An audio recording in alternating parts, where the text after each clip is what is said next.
Good morning, everybody. It's Tuesday and it is 3:59 a.m. We're getting a late start this morning, 4 o'clock, but we only have 900 miles to do by noon tomorrow, or 1 o'clock tomorrow, so it shouldn't be too bad. We should be able to rock this out easy peasy.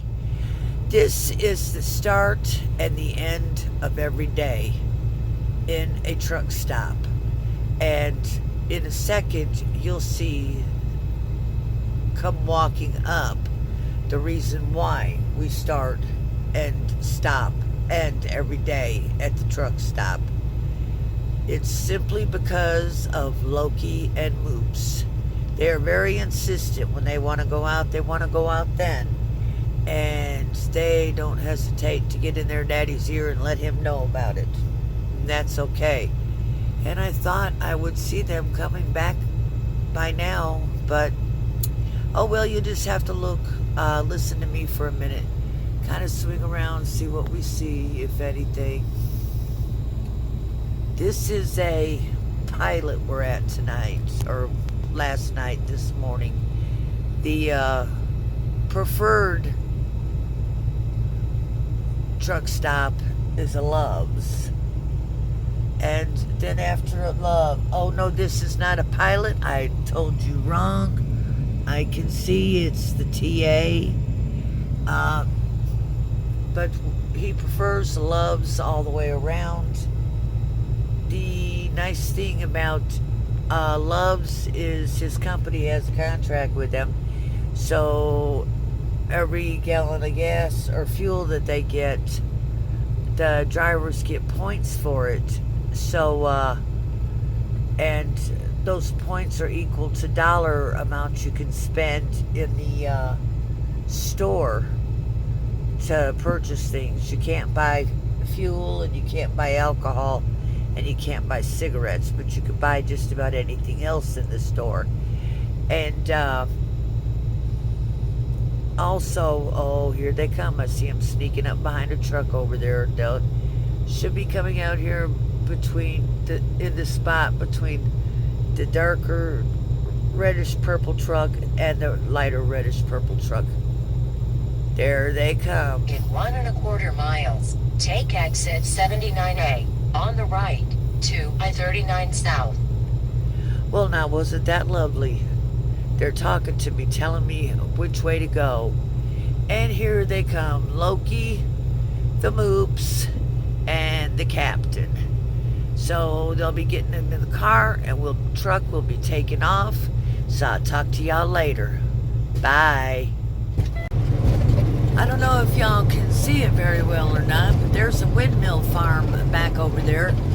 And this is in Illinois. I'm kind of surprised by that. Not that there's a windmill, farm, but that there's one in Illinois. I always just assumed they were more towards like Texas and West. Ain't this called the Windy City? Oh wait, he's right. Well, we're not exactly outside of Chicago, but it is called the Windy City. So yeah, I guess it makes sense. But I hope y'all have seen some of them. They're the big white turbines with three blades turning around. I don't know if y'all can see them. All right, be back when I see something else. Bye. There we go, folks. Bumpy road and all. There's the St. Louis Bridge, from St. Louis, Missouri. From Illinois to St. Louis, Missouri. Just thought I'd try to grab a quick shot. Rough, yucky day today. As you can see, the truck is going crazy. That's why I try not to film a whole lot when we're driving. Yucky, rainy, but here we are, still rolling down the roads. We'll catch y'all up on a minute. Hey everybody, Jackie here. We're ending the day. It is 5:24. We're just down of Little Rock. So we're in Arkansas, but we went through Illinois and Missouri today. So today we're going to talk about some of the crazy laws in Missouri. Before I do that, I want to kind of give y'all a little maybe overview of something that I didn't realize until I actually started riding on this truck with my friend. That is, they are given 14 hours a day of work time, but only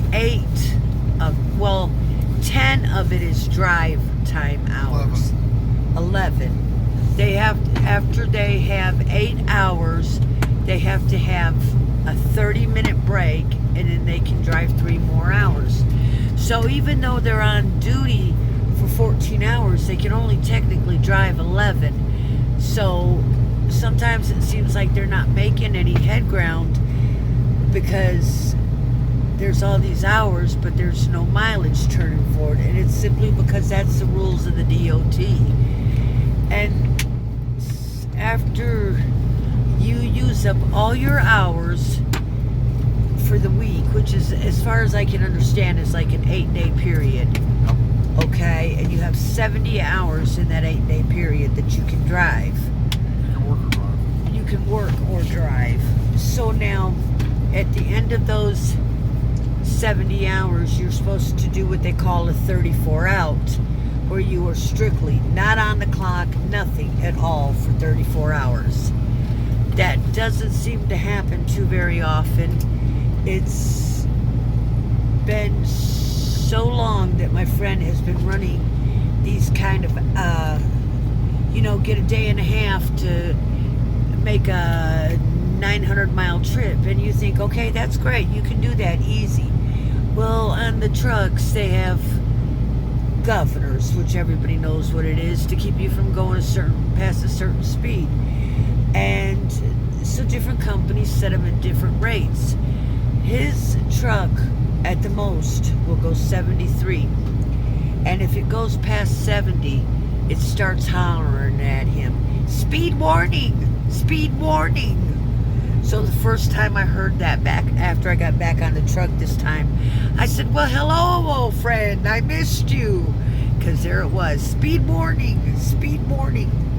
So, like, they have the 70 hours in 8 days that they can either be on the clock, driving, whatever. And then on the, I guess on the 9th day, whatever they drove on the first day comes back to them. So if they only drove 7 hours that day, they get 7 hours drive time back. The next day they only got to drive 3, then they would only get 3 back. The most they'll ever get back at any one time would be a full day of driving, which would be 11 hours. So you can see where there's always going to be a shortage of hours versus miles you got to travel. Okay, so I just wanted to explain that a little bit. So now we're going to go into some weird Missouri laws. Single men between the ages of 21 and 50 must pay an annual tax of $1. It was enacted in 1820. And while it is not exactly illegal to speed in Missouri, they will definitely give you a ticket if you do. And you have to have a permit to drive. Okay, I understand that. You have to have a permit to drive a truck, fly a plane, any of those things you have to do. But I want to know, have y'all ever heard of this? You have to have a permit to shave while you're driving. Can't do it. Guys, don't be touching up your beard while you're driving. It's just, you're going to get a ticket in Missouri. That's all there is to it. And in Columbia, let me see where I got. In Columbia, though clotheslines are banned, clothes can be draped over a fence. So you don't want a clothesline in your yard, but you can definitely use your fence all you want to. In Columbia, you cannot drink in a bar between 2 a.m. and 6 a.m. And that's not just in Missouri. There's a lot of places like that 2 to 6 is when their close time is. That's when they do their restocking and all that kind of stuff. So that's not too big a deal. In Kansas City, children are not allowed to purchase cap pistols. However, they can buy shotguns freely. Yeah, I know I want my 7-year-old nephews out in the yard. Instead of having a cap fight gun, let's have a shotgun fight. Yeah, no, not so much. In Kansas City, if you try to put in a bathtub with 4 legs resembling animal paws, it's prohibited and you'll get ticketed. In Marquette, it is illegal for more than 4 unrelated persons to occupy the same dwelling, and they call this the brothel law. Frightening a baby is in violation of the law. My opinion is frightening a baby should be punishable by death or something. I don't know. You know, what did that poor little baby do to you that you want to frighten it? But Halloween. Well, Halloween, but even people don't try to scare little babies on Halloween. In Purdy, Missouri, dancing is strictly prohibited. In Saco, women are forbidden from wearing hats that might frighten timid people, children, or animals. Now, I'm going to tell you, if you've ever seen the Red Hat Society ladies, where they wear the purple outfits and the red hats or whatever, some of them hats can get a little scary. I'll agree with you. In St. Louis, it's illegal for an on-duty firefighter to rescue a woman wearing a nightgown. In order to be rescued, a woman must be fully dressed. So you're telling me my apartment's on fire, I gotta stop what I'm doing and take the time to get a full set of clothes on before a fireman can save me. Somehow that just doesn't seem quite right. In St. Louis, a milkman may not run while he is on duty. Did you know that 4 women may not rent an apartment together? Again, that's a violation of the brothel law. In University City, no person may have a yard sale in their front yard. Can you believe that? Can you believe that? That's just some of the crazy ones that you're going to find in Missouri. Now, mind you, most of these are probably not enforced anymore. They're on the books and they've just never been removed. But that means since they're still on the books, they could be enforced if they wanted to. I don't see any of them being enforced, but who knows? You never can tell. Well, this is Jackie, one classy redhead, signing off from the Love's Truck Stop for another night, and we'll see y'all tomorrow and see what we can get into. Bye now, y'all.